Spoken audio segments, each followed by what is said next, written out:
Le 29 octobre, la baie.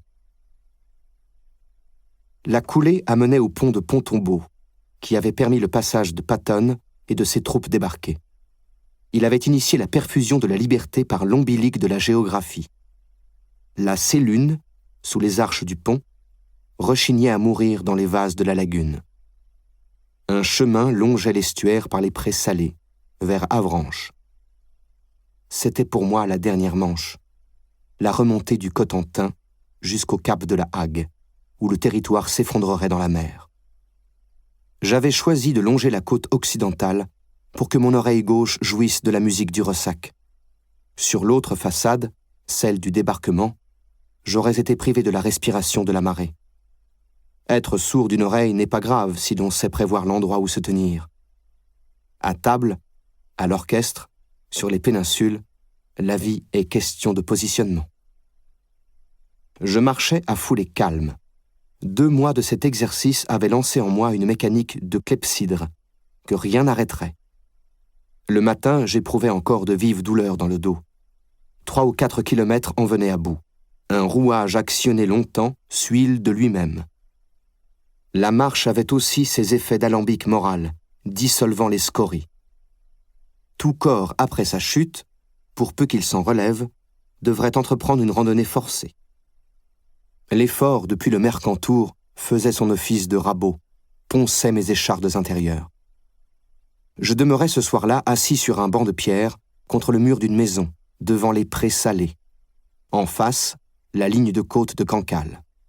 Au nord, la brume gazeuse de la mer et du ciel. Au sud, une lumière de tableau italien. C'était le moment de faire mes dévotions à la marche, à ma mue, à ma chance. Sur les chemins de Provence, j'avais peiné à poursuivre mon ombre. Dans le Massif central, j'avais senti flotter des pensées inamicales. Ici, dans un monde lavé d'iode où croisaient des oiseaux en tenue de gala, il me semblait glisser paisiblement. Partout, les chemins noirs m'avaient gratifié de leur double vertu, effacement du corps, liberté d'action. Un nouveau dérèglement physique m'affligeait depuis 3 jours, l'insomnie intégrale. Les nuits coulaient, goudronneuses, et leur refus injuste m'enrageait. L'œil ouvert, gisant, j'attendais la levée d'écrou de l'aube. Je me levais alors, hagard, m'habillais, titubais vers la prochaine halte, pensant aux déambulations nocturnes de Sioran, dans le Bucarest de son adolescence, qu'il arpentait à pas de mort-vivant avant qu'il ne comprît la nécessité de devenir fou plutôt que d'essayer de dormir. Une nuit, rentrant chez lui, il avait trouvé sa mère sanglotant sur un tabouret de la cuisine. Elle l'avait attendu pendant des heures. Elle l'avait regardé et avait murmuré « J'aurais dû avorter ». L'insomnie était cette répétition générale de la mort sans la bénédiction de l'accomplissement. Ma mère s'était souvent plainte de ce néant sans repos. Moi, j'avais la jouvence des journées de plein vent, l'amitié des herbes, la silhouette des arbres, les saisons, les clochers. Cela valait mieux qu'une mer neurasthénique des Carpates. La C marqua un angle. Le mont Saint-Michel jaillit au-dessus des herbes. Le Stupa magique était là. Et des nuées de passereaux explosant dans l'air salé jetaient leurs confettis pour le mariage de la pagode avec la lagune. C'était le mont des 4 éléments. À l'eau, à l'air et à la terre s'ajoutait le feu de ceux qui avaient la foi. Ces types du XIIe siècle n'avaient tout de même pas manqué d'audace d'avoir osé planter leur autel dans une fondrière, devant un système de purge d'eau, de remodelage des vases, de circulation des courants, de migration d'oiseaux et de bruissement de roseaux. C'était l'éternel qui voisinait avec l'éphémère. Mais il fallait comprendre que l'éternel résidait dans les échanges gazeux de la boue, les évacuations lagunaires et l'éclosion des larves. L'éphémère était la tentative de l'homme d'enraciner ses fables sur des rochers. Une illusion d'optique faisait imaginer que les roseaux inversaient les principes de la physique. Leurs plumeaux semblaient soutenir la masse. Des faucons chassaient dans les herbes iodées. Le ciel déployait un lavis couleur perle derrière le roc. Ah, si Peggy avait été de l'Avranchin au lieu que de la Beauce. Je passai la C et allai vers Genêt, dans un état de nerfs que je n'avais pas vécu depuis des années. L'âme me montait à la peau, comme disait Théophile Gautier quand il éprouvait autre chose que la chair de poule. 10 ans plus tôt, j'avais contemplé Lhasa depuis un col d'accès au nord de la ville. Une autre fois, j'avais relevé les croix d'un cimetière abandonné, dans un village de pêcheurs russes, dans les roseaux, au bord de la cuvette de l'Aral. En ces 2 occasions, le paysage m'avait pris à la gorge. L'épuisement physique, consécutif à des marches de forçat, augmentait sans doute les tressaillements intérieurs. L'inconvénient de suivre le littoral entre Avranches et Genêt était d'avoir le mont Saint-Michel dans le dos. Il fallait se retourner sans cesse pour se nourrir de sa présence. La marche devenait compliquée, à saluer la haute borne tous les 100 pas. À chaque coup d'œil par-dessus l'épaule, l'esprit se rassurait.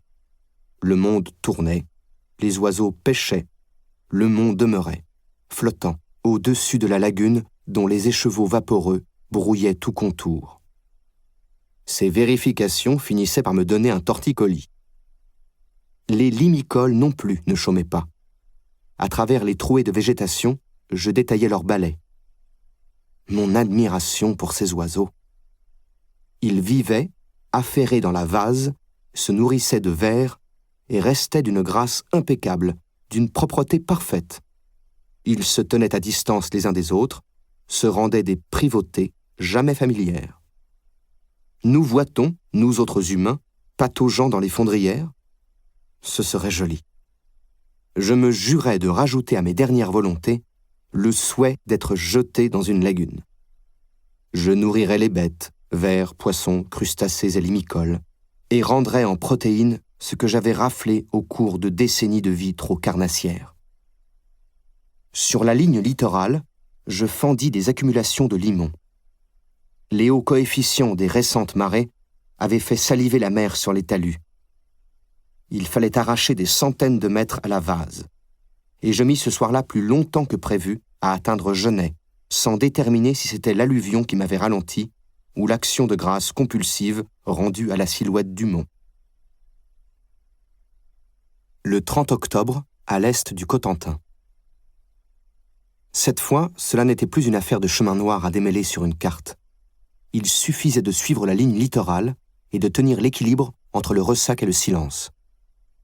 L'aube ouvrait le ciel, tirant une ligne de clarté entre la terre et les nuages. Ici, tout lever de soleil recourait aux efforts de l'écaillé écartant les lèvres du coquillage avec son couteau. Avançant vers Granville, je regardais 1000 fois la flèche, ce cadeau pour une fois bénéfique des hommes à l'horizon. Jamais ne me lassa la vision de cette banderille fichée dans l'inconstant. Les dunes s'effondraient, les oiseaux s'énervaient, les houx craquaient leurs flammes éteintes. Des maisons se distribuaient sur les pentes, pleines de secrets de famille. Le chemin sinuait dans les genêts, s'avançait bravement au bord des falaises, regagnait le revers des dunes, en crevait la crête, s'effaçait sur les plages. J'atteignis Granville le soir. Je passais les journées suivantes à marcher vers le nord. Je trouvais pour la nuit des creux herbus au cœur des dunes. Mon campement recevait la visite de lapins pas sérieux qui s'emmêlaient dans les tendeurs de la tente et ruinaient les rares pépites de sommeil arrachées à l'insomnie. Je me levais dans des matins de brume. La plage offrait sa ligne de fuite. Je me souvenais de l'excitation des chevaux devant le vide ouvert à leur poitrail. Je m'écroulais parfois dans les oyas pour des siestes desquelles je me réveillais en sursaut, obsédé par l'idée de repartir. À ma gauche, le ruban de sable déroulait ses 200 mètres de largeur. Le franchissement du même espace sur la façade orientale avait, dans la seule journée du 6 juin, coûté la vie à 10 000 soldats débarqués. Ils avaient couru vers les dunes, hachés par le feu et l'acier. 70 ans plus tard, je me promenais aimablement le long des grèves blanches. Je respectais les incursions de la mer dans les terres. En contournant la lagune, Havre, en normand, il fallait ajouter une dizaine de kilomètres à l'étape, pour se retrouver en face de la pointe quittée.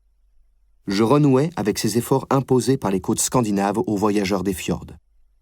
À chaque marée, les chenaux siphonnaient les lagunes dans des gargouilles de vidange. Les bateaux reposaient, la quille plantée, attendant le renversement des flux. La mer laissait quelques éclats de vitrail. Il leur était échu de refléter le ciel. Des pêcheurs à pied raclaient les bâches équipées de havenaux, ces épuisettes qui leur permettraient de rapporter des paniers de crevettes ou de coques. Ces gens résisteraient aux crises à venir. Blanchie de sel, l'herbe attendait que l'eau revienne la vivifier. C'étaient des lieux bénis, s'accommodant de l'air et de l'eau, du soleil et de l'obscurité. La vie sur terre était née dans ces cuvettes où barbotaient les bactéries dans l'alternance des éléments. Sur le bord des havres, des franges de roseaux masquaient l'horizon. C'était une végétation d'embuscade. Barbet d'Aurevilly, dans son « Chevalier des Touches », avait campé les épisodes de la résistance anti-révolutionnaire derrière ces rideaux de buissons et de haies. Les réfractaires du cœur sacré se battaient pour le roi, masqués par les agents. Barbet usait du verbe chouaner pour désigner l'action de ses héros normands. Sous sa plume, le mot signifiait à la fois refuser les nouvelles doctrines et mener sa guérilla en dentelle, circuler d'ombres en ombres, vivre caché en imitant le cri des bêtes, défendre un monde derrière les levées et les talus. Et ces courses où se menait un jeu grave et léger, n'étaient-elles pas la parfaite incarnation d'une vie sur les chemins noirs? Pour réhabiliter ce verbe, il suffisait de transposer à son existence personnelle les techniques de la cavale bocagère. J'étais certain qu'il existait encore des mondes fous, des arpents de soleil et des plages libres derrière les mouvements de terrains intérieurs.